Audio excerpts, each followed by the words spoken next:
বৃষ্টি ভেজা হামের প্রতিকূলতা টপকে ইস্ট বেঙ্গলের ঘরের মাঠে ইস্ট বেঙ্গলের বিরুদ্ধে তিনটি গোল করল বেহালা স্পোর্টিং এসএস ক্লাব।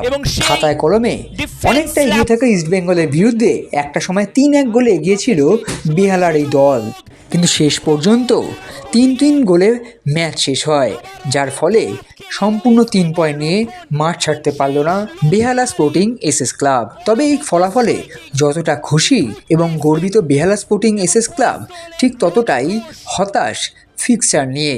একদিকে যখন একাধিক ক্লাব 5 থেকে 6টি করে ম্যাচ খেলে ফেলেছে, তখন বেহালার এই দল গত 2 মাসে মাত্র কটা ম্যাচ খেলা অবশ্যই হতাশ করছে ক্লাব কর্তৃপক্ষ থেকে শুরু করে ফুটবলারদের মোটিভেশন ধরে রাখাও হয়ে উঠছে কঠিন কাজ। তবে এইসবের পরেও ইস্ট বেঙ্গলের বিরুদ্ধে দুর্দান্ত লড়াই বেহালা স্পোর্টিং এসএস ক্লাবের, এবং এদিনের ম্যাচের অন্যতম গোলদাতা সুকুরাম সর্দার কি বললেন এই ম্যাচ নিয়ে, চলুন শুনে নেওয়া যাক। প্রথমেই আক্রমণ ইস্ট বেঙ্গল, বেহালা স্পোর্টিং ক্লাবের গোল করলেন অভিজ্ঞ সুকুরাম সর্দার, এবং সুকুরাম সর্দারের গোলে হতচকিত। আজকের এই যে ম্যাচ 3-3 গোল আছে, তোমাদের এগিয়ে থাকা পরেও লাস্ট পর্যন্ত ম্যাচ ড্র, কি বলবো, তোমার একটা গোল আমাদের বড় টিমে এগেনস্টে খেলছি, আমাদের এমনি ছোট টিম সাবার করে তোমরা দেখতেই পারবে এখানে কটা ফাউল করেছে, আমাকে ফাউল করেছে, আমাদের সব প্লেয়ারকে ফাউল করছে, ফাউলগুলো দিচ্ছে না। এগুলো একটা 3 গোল করেছি আমরা, 3-3 হয়েছে, আমার একটা গোল ছিল, ঠিক আছে, 1 পয়েন্ট এসছে, এটাই অনেক। ইস্ট বেঙ্গলের মতো বড় টিমের এগেনস্টে জয়টা তো সকলেই একটা চায়, সেক্ষেত্রে একটা জয়টা এলো না। বড় টিম বলতে তোমার বড় টিমের এগেনস্টে আমার অনেক গোল আছে, আজ থেকে নয় ফুটবল, আমি অনেক দিন থেকে ফুটবল ক্যারিয়ারে আছি। বড় টিম এগেনস্টে, বড় টিম ছোট টিম কিছুই নয়, এটাই ফারাক, নামের ফারাক, এছাড়া কিছুই নেই।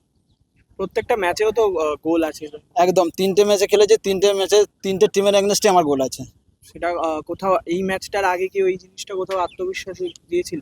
একদম আত্মবিশ্বাস। আমি ম্যাচের আগে আমার গুরুদেব যে ফিনু স্যার আছে, তাকে আমি কন্টিনিউ ফোন করি, ম্যাচের আগে ফোন করি, সাজেশান নিই স্যারের কাছ থেকে। আমার বাড়ির ফ্যামিলি আছে, ফ্যামিলিকে ফোন করে আমি স্টার মোটিভেট আমি ওইখান থেকেই পাই। কি সাজেশন দিয়েছিল এই ম্যাচের আগে? এই ম্যাচের আগে অনেক বলেছিল, বড় টিমে এগেনস্টে খেলছো তুমি, ঠিক আছে, তুমি ভালো করে খেলো, ওরা অনেক কিছু তোমার এগেনস্টে যেতে পারবে, মাথাটা গরম করবে না, আরামসে খেলবে, ওটাই করেছি। অতিরিক্ত বৃষ্টি মাঠটা কি সমস্যা হয়ে পড়লো? হ্যাঁ, মাঠটা একটু প্রবলেম আছে, একটু বৃষ্টির পরে একটু দেখতে পাচ্ছি সেকেন্ড হাফের পরে তোমার হচ্ছে বল রেলিং হচ্ছে না, একটু প্রবলেম হচ্ছিল। Extra time.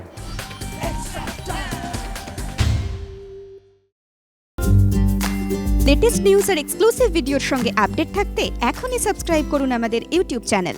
বেল আইকনে ক্লিক করতে ভুলবেন না যেন।